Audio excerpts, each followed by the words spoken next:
Emmanuel Navon, Israël a sorti les grands moyens pour tenter d'éteindre cette polémique, mais les relations entre Jérusalem et Paris risquent malgré tout de pâtir de ce scandale Pegasus.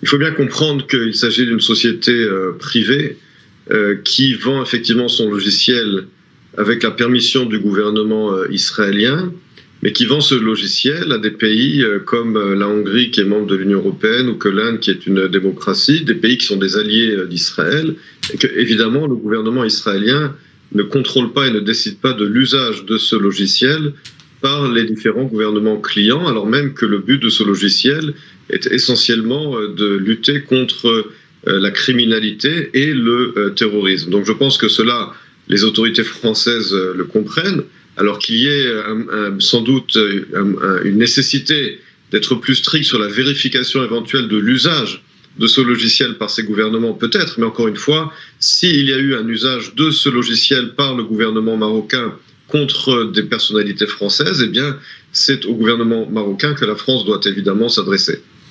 Est-ce que nous ne sommes pas un peu dans une sorte de jeu diplomatique de façade? Tous les pays savent qu'ils s'écoutent les uns les autres.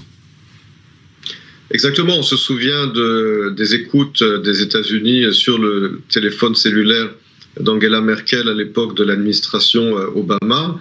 Ces écoutes, elles ont lieu tout le temps.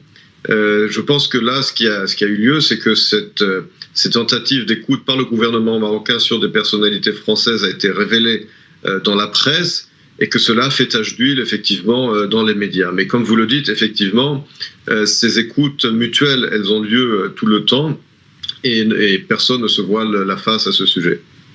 Merci beaucoup Emmanuel Navon d'avoir répondu à nos questions en direct sur i20.